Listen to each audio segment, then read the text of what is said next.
So good afternoon, everyone. I'm James Wood with AHS Communications. Thank you for joining us today for this update. We'll be providing some information on the AHS patients, the status of the daycares involved, and our ongoing investigation. We'd also like to take this time to share some information on how the public health inspection process works. So joining me today are Dr. Tania Principi, who is the Section Chief, Pediatric Emergency Medicine, Alberta Children's Hospital, as well as Dr. Franco Rizzuti, Medical Officer of Health, Calgary Zone. So they have been involved in this outbreak since it was first declared, and I know many of you will be familiar with Dr. Rizzuti from his previous media availabilities and interviews.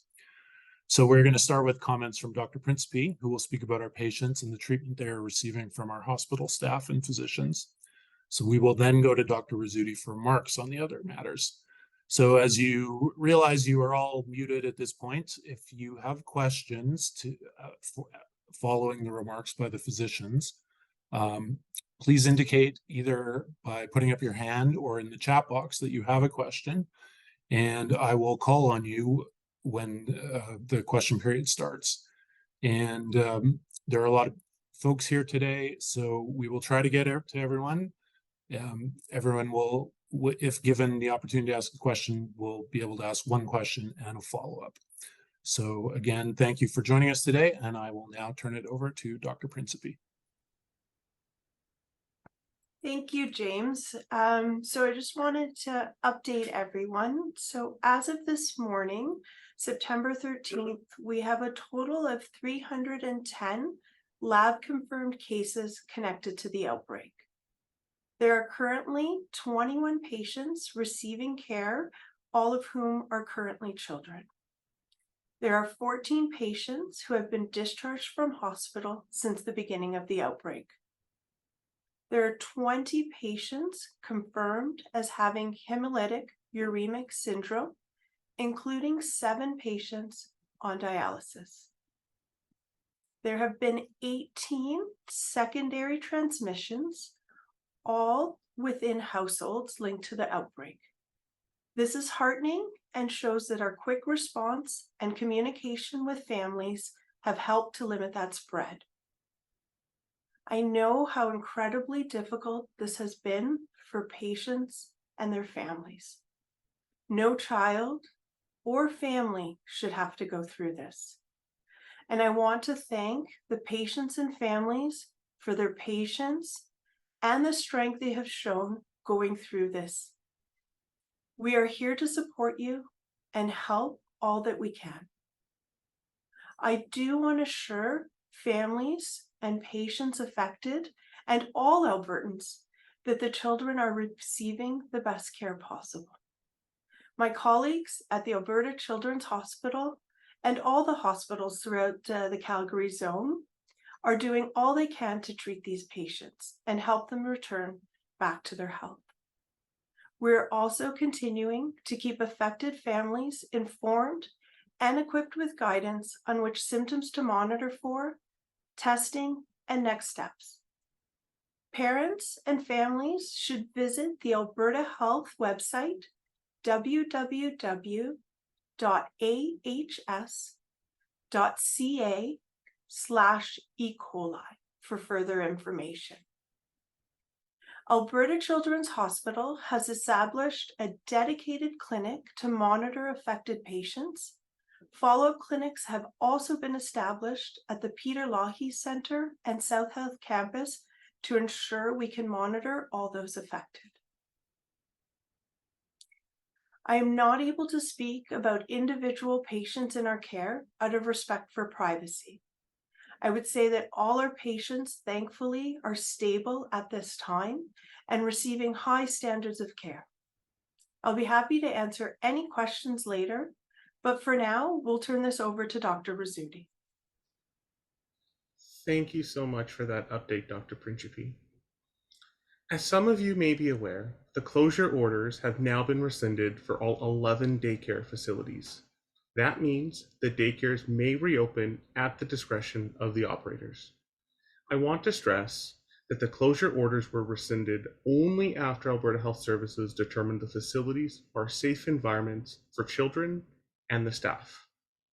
Our AHS inspectors visited all 11 daycares to review conditions in each facility and ensure they met requirements for safe operation under the Public Health Act. These inspections are thorough and highly detailed. Having been on some of these myself, I can tell you they take several hours, and the inspectors will go through every room, every operating procedure to assess the conditions found and ensure that they are compliant against those stipulated in legislation. These daycares have addressed any immediate risks found and have met all requirements under the Public Health Act related to sanitation, and safe operations of each facility were met. This includes all facilities underwent a deep clean prior to reopening, supplies of all approved sanitation products are in place, guidance for hand washing and sanitation are available for all daycare staff, and there's guidance for food handling and food service at each facility.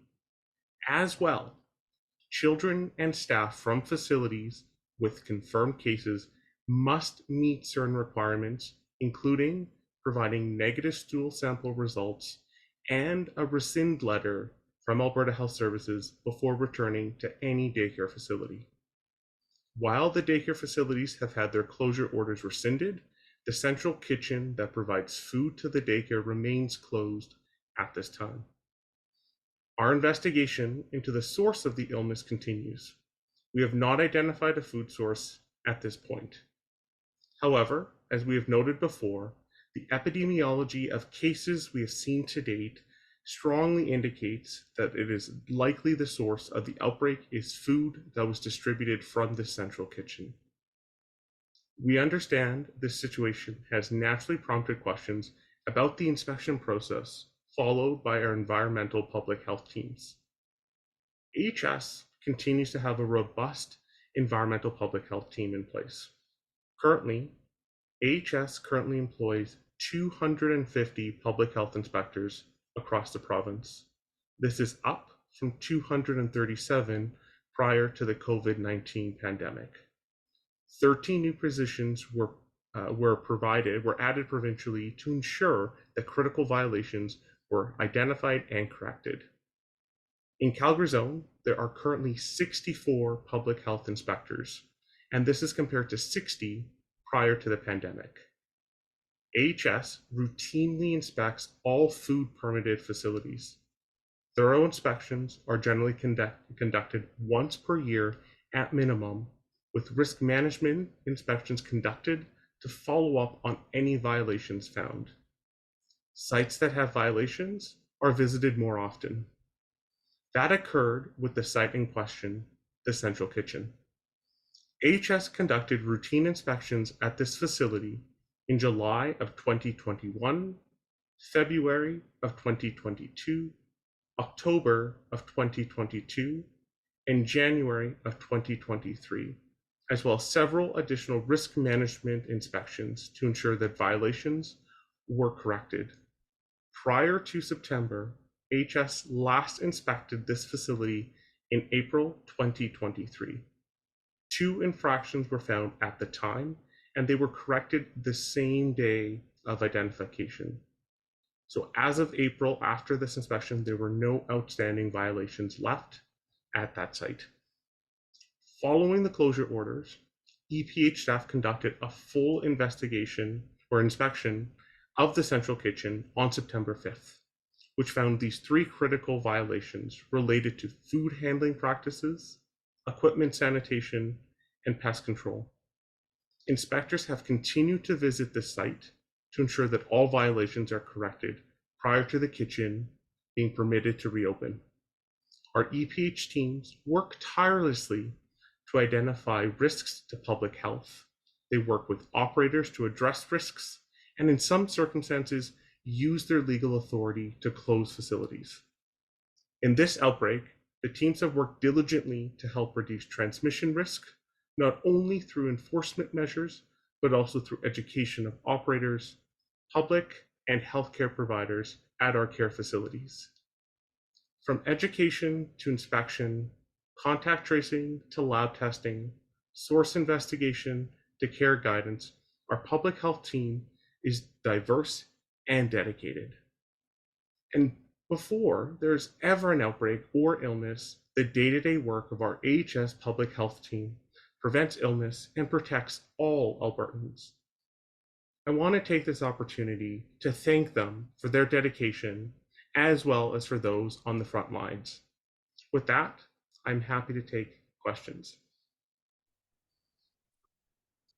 So as I said, if you can indicate whether you have a question or not, either by putting up your hand or in the chat box, and I will call on you. So the first person I see is Sarah Offen from Global. Yeah, I'm just wondering if, Doctor, if you can talk a little bit about the frequency of visits that we're seeing to this location, and is that normal or is that usual in your inspections of places like this?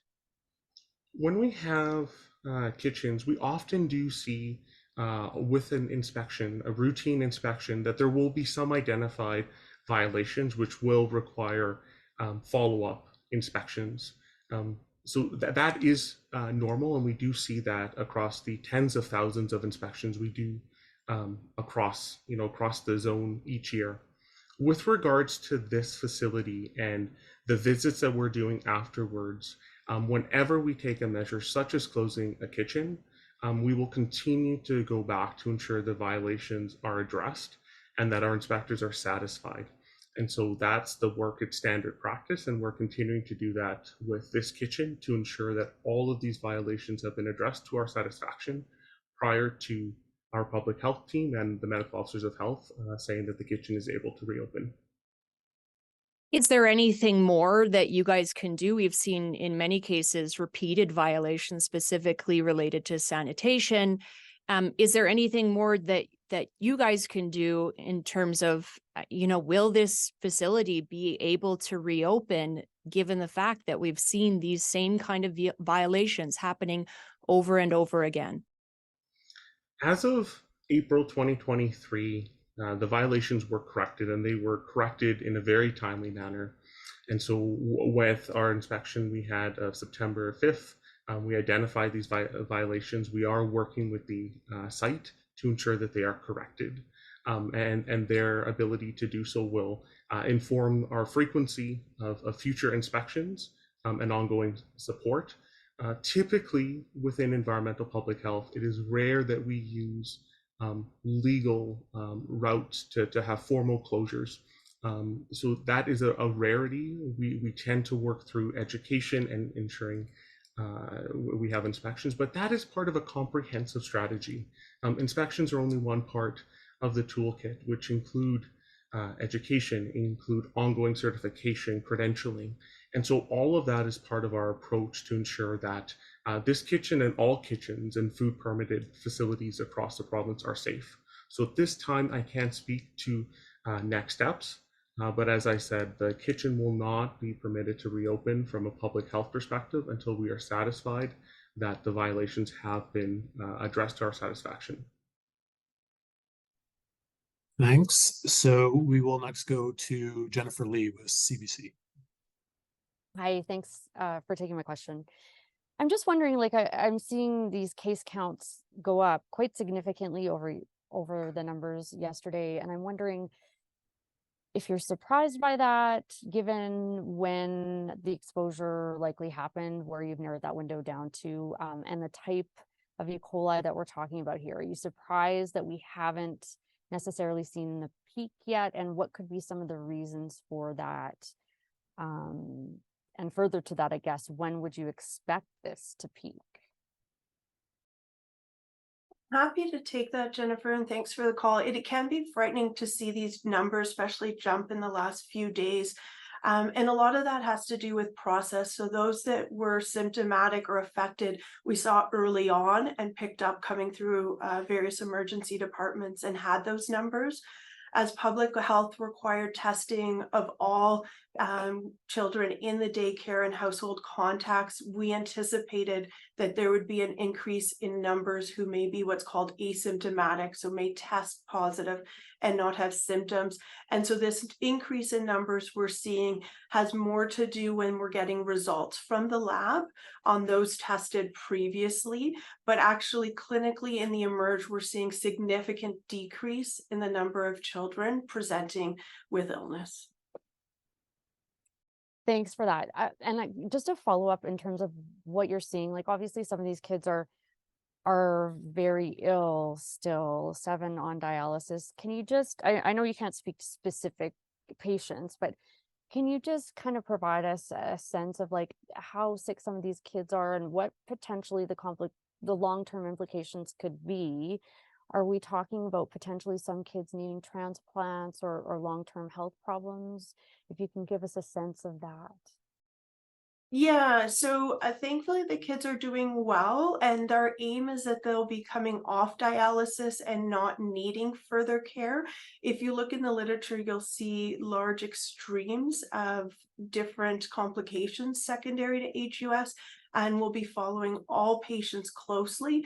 But right now, with those affected and in this outbreak with our early pickup and detection, and as we are improving the care and our approach to HUS, we're seeing less of those more severe complications. Thanks, Jen. So we'll go to Colette with the Canadian Press next, and then Jason from CBC after that. Yeah, I was going to ask a similar question to Jen's, but my follow-up was going to be, are you able to give us a general kind of age range of these kids? Like, are they all under 5? Are they, yeah, just kind of what their age range is. I know you can't be too specific, but. And whether that affects their treatment outcomes, I guess. Yeah, so James and the communications team can potentially give you more specifics, but they're predominantly all from the daycare, so presumably under 5. I don't know the specific enrollment details, but the majority. And unfortunately for this type of E. coli with the Shiga toxin, we know that risk of HUS, or what people have classified as severe infection, unfortunately is higher in that age group. And so I think that's why you're seeing this increase of admitted patients compared to other outbreaks of E. coli and STEC, and seeing the numbers of patients that we have on dialysis.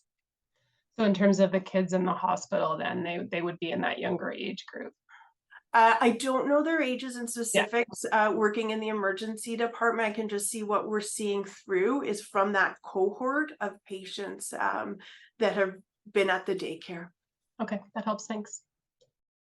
All right, so we can go to Jason with the CBC, please.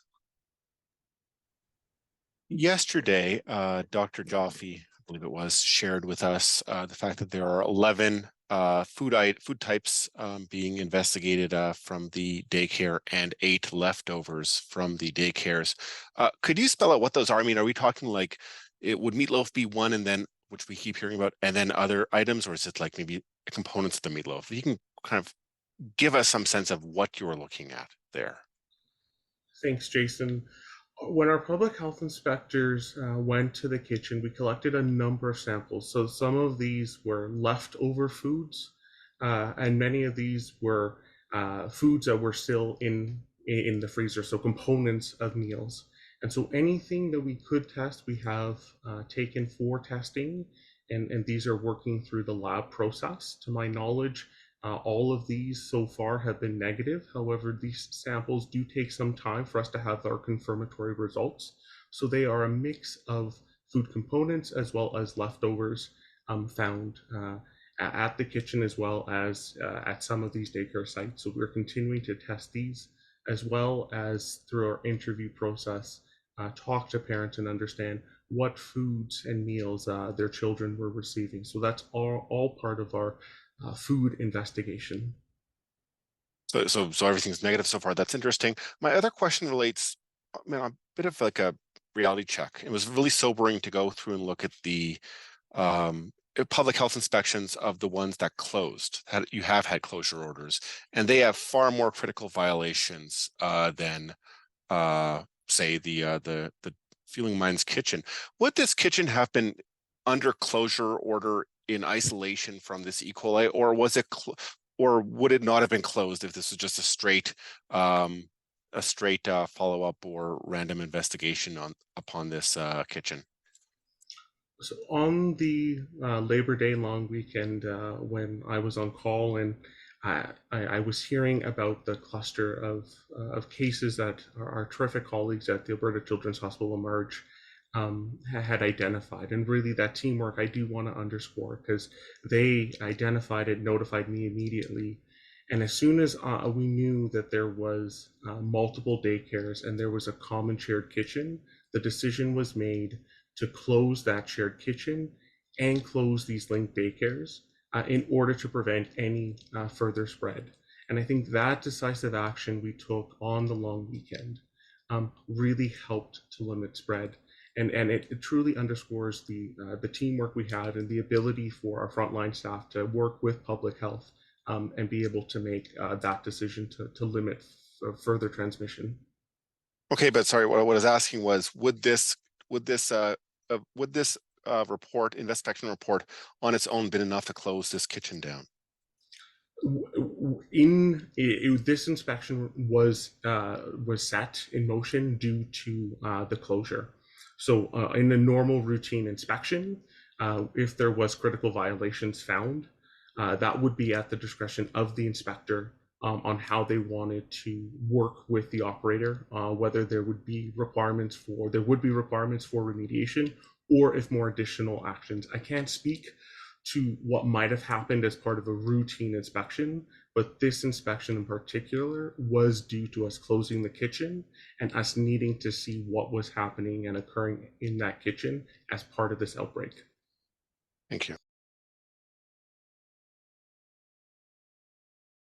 Okay, thanks. So I think we have two more people in the queue, and I think we'll wrap it up there. So we will go to Adam with Global next, please. Yeah, thanks for taking my question. Most of my questions have been asked, but was wondering if you have a better idea of a timeline for this investigation. I'm sure you're not working with a deadline or a due date, so to speak, but are we looking at weeks? Are we looking at months? How long does this process usually go? I can't give you an exact timeline. We are continuing to do food testing. We're continuing to phone parents and collect that information and then gather and synthesize from that. This is a large outbreak. It's a very complex investigation. So I can't give you a specific timeline. We are working as efficiently as we can, but also want to ensure that we are being robust and thorough in this investigation. And as we do begin to better understand the investigation, that will be communicated out to folks. So at this time, I can't give an exact timeline on this investigation. And then as a follow-up, maybe you can answer this, maybe not. Where does this outbreak lie in terms of other E. coli outbreaks in Alberta? Is this the largest in the province's history? I believe you made a similar comment earlier last week about this, Dr. Rizzuti, but wondering if you've got a frame on that. This is a large E. coli outbreak. It's a large daycare outbreak. For myself and our team, we haven't looked to how this compares to other. And E. coli outbreaks can come from a variety of sources, typically through contaminated water or food. And so there can be outbreaks due to that. In this case, this is a large daycare outbreak, but I don't know how this compares to other outbreaks of E. coli outbreaks, either within Alberta or nationally. Thank you. Thanks. And so now we will go to Aaron with the CBC National for the final question, please. Thanks, James. So just I'm looking at these numbers and just trying to, if I could get you to help me put them in a bit of context. So case numbers, confirmed cases are up a smidge by about 50, I guess. And then it sounds like 4 people are out of hospital. You say that everyone is in stable condition that's being treated in hospital. I'm just trying to get a sense of where we're at in this outbreak. Like, are we generally on the good side of things? Is this the downhill slope? Are people mostly getting better, or are we expecting, more people to get more sick? I'm just trying to get a better sense of where we are. Yeah, absolutely. Given the anticipated exposure, and now that we know that the daycares and the kitchen have been closed since prior to the long weekend, so that September 1st is the last time any children were in the daycare. We anticipate that anyone who would have gotten contact, at least from the primary exposure, would have already developed initial symptoms. What we're monitoring for this week, because sometimes we see it up to 10 days from the last exposure, and we're approaching the end of that, is those complications where we're starting to see the hemolytic uremic syndrome. And again, we're seeing that the patients on dialysis and even our HUS numbers have been fairly stable. So we're not seeing a significant rise in that, but we're continuing to do tests and follow this kind of last group of patients to make sure that there isn't changes that they go on to develop that. So right now that we've been able to really contain secondary spread, and if we're able to continue to contain that secondary spread, we should have been through really the largest hump now, and see potentially some increase in case numbers, again, just as tests come back. But in terms of actually sick children and people, hopefully we should be at the tail end and trying to keep things contained.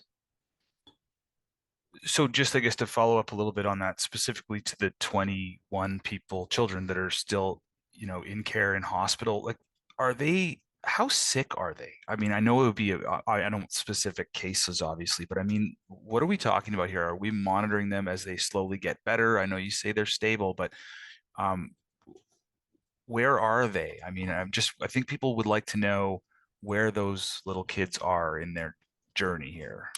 Yeah, and I don't know specifics of where they are in their course, because I don't manage their care as inpatients. I'm involved more in the ED as outpatient. Yeah, just but in general. Patients in general are getting regular blood work while they're in hospital, and we want to see improvement in that blood work to know that they're safe to go home and out of hospital, and that they're able to drink and maintain. So I don't know where the course these children are. It will depend at what time in this they got admitted, and where they are, if they're near the end of being discharged. So, and Thanks. maybe our communications will have more on that, or we can find out for further.